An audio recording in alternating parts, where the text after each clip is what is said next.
সম্মান বলিয়া কিছু নাই। আমার মান সম্মান আছে, বুঝছো? এটো আমারে সম্মান করে, বুঝছো? হে আমার টাকা সম্মান করে না, হ্যাঁ? ওরে কেডা সম্মান করবো কেডা, হ্যাঁ?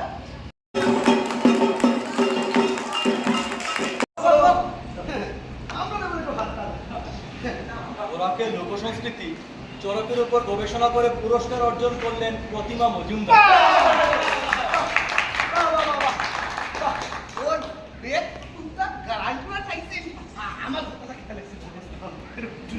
সবাই শুনবো করবে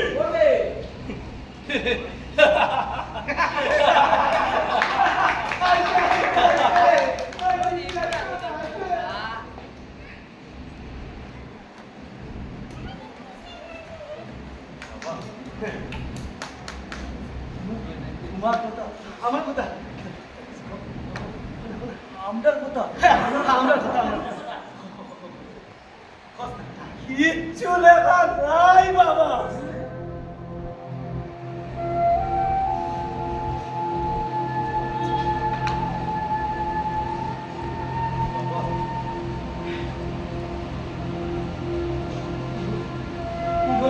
প্রতিমা মজুমদারের কথা, কিনো লেখা আছে প্রতিমা মজুমদারের বই ভাগা নাগেশ্বরের কথা, কিনো লেখা আছে আমরা চোখে লাগে দাঁড়াইতে লাগবো,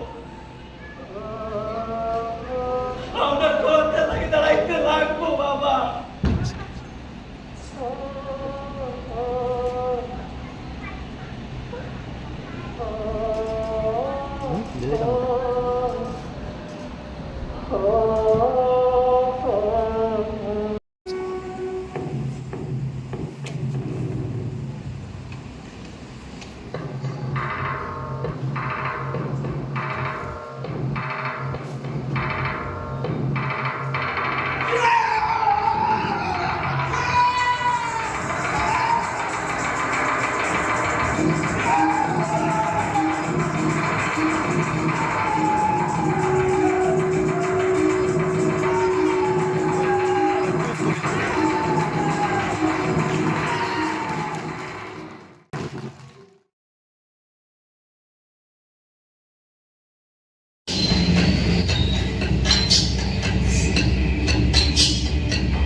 ইনুকে ছেড়ে দিয়ে সে কি?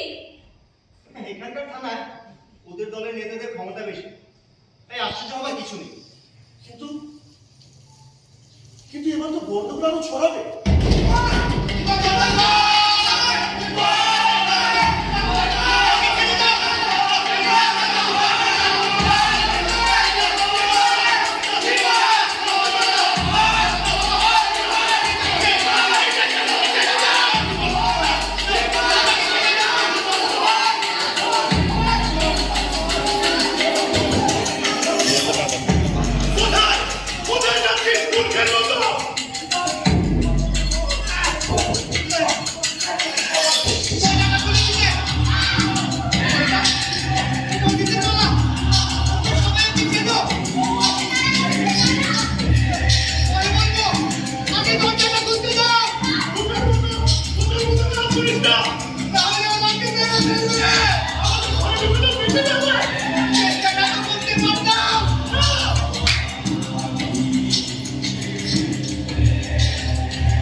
বন্ধুদের জড়ো করা দেখাচ্ছি।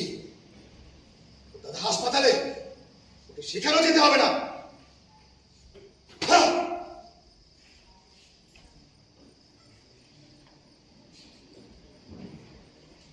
মা, আমরা একটা ছেলেকে বাঁচাতে না পারি, অন্তত চেষ্টাটা তো করতে পারতাম।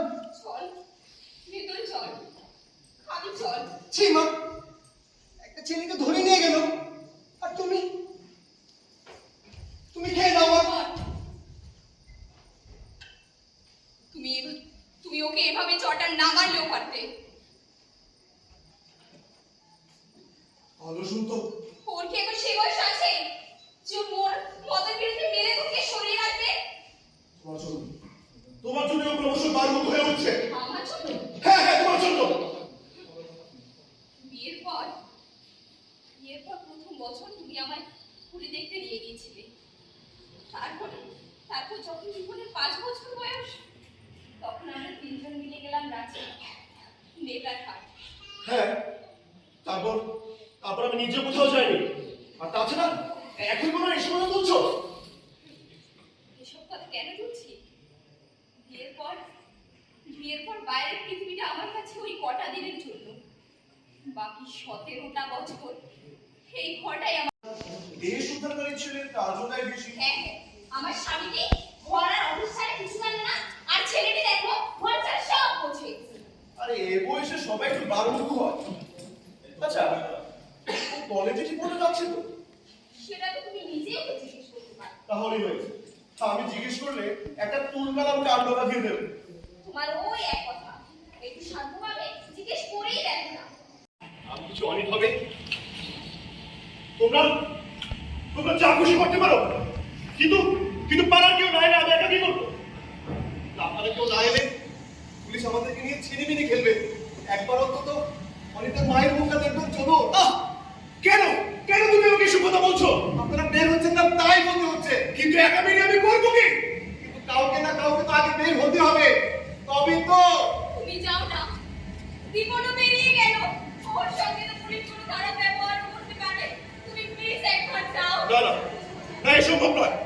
ও, তুমি যাবে না? ঠিক আছে, তাহলে আমি বের হচ্ছি। কি করছো? কি পাগল করছো তুমি? এসব কথা তুমি বেরোবে? জানি না, তাহলে তো ভালো হয়। অন্তত অনেকটা মাকে একটু সামলাবেন। এই, তুমি চুপ করো। তুমি দেখছি পাগল হয়ে উঠলে। এর মধ্যে তুমি বেরোবে? ও ছেলেটা পড়ে গেল। আরে আমিও তো মা। ওর মায়ের কথাটা একবার ভাবো তো। আমার আর কিছু ভালো লাগছে না। তুমি নিজের ছেলেটার কথাটা ভেবেও যদি বের হও। হ্যাঁ হ্যাঁ, যাচ্ছি। এই, দীপককে অনেকটা বাড়ি নিয়ে গেছে? হ্যাঁ, পুলিশও সেখানে আছে। ঠিক আছে, তুমি যাও। আমি কিছুতেই বুঝতে পারছি না, তুমি তো সাহস পেলে কি করে? আমি তো কেবলমাত্র তোমার স্ত্রী নই, আমি জীবনের মা বটে। নিজের ছেলেটা বাইরে, আর তুমি বের থাকলে আমাকেই বেরোতে হবে। তোমরা কেন বুঝতে চাও না? আমি আমার নিজের জগৎ নিয়ে বেঁচে থাকতে চাই। আমিও তো তাই চাই।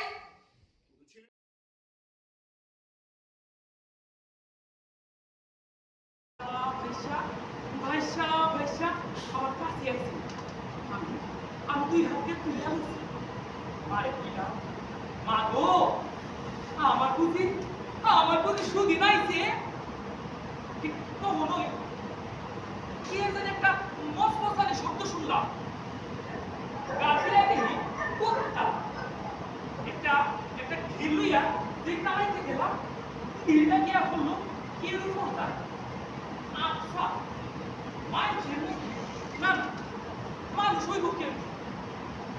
কিন্তু এই সময় এই ঘাটে না বাবা করে ছায়া দেখি। ও মানুষ, বুকটা আমার কাঁপা উঠছে। আর যে সুন্দর শুইছে কে জানে। বাবা করে ছায়া দেখি একটা মায়া মানুষ। এই মনে হইলে আমার বুকটা কাঁপা উঠে। কপালে সিন্দুর, এক হাতে শাখা আছে, আরেক হাতে নাই।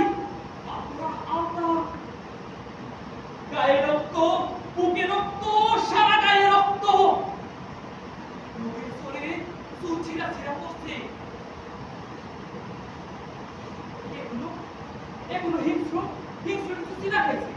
না না, কোনো পশু এমন কাজ করত না। কিন্তু এত ভয়ানক অবস্থা কোনো মানুষে কেমনে করতো? এখনো মানুষ পশুই হইত। বালাপুরের কাছে গিয়া দেখি না না না, কান্দা নাই। কি করুন ভাইবা পাইতেছিলাম না। চারিদিকে ও রামুদা, ও রামুদা, না না, ও সামুদা, না না, কেউ দেখতেছি না। কি করুন বুঝতেছি না। কিছু না পাইবা চলে এলাম তারে। মা গো, মা, এই বুঝি তোমার ভাষা? হ্যাঁ,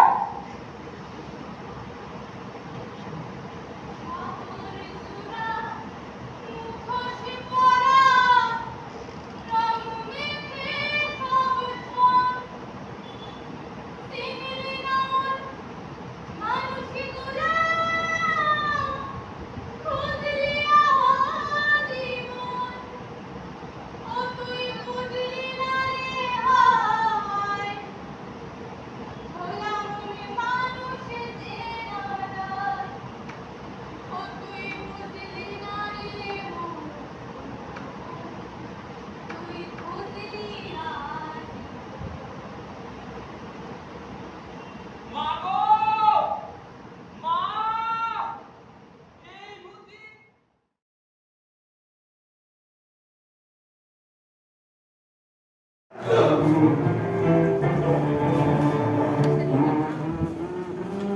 আচ্ছা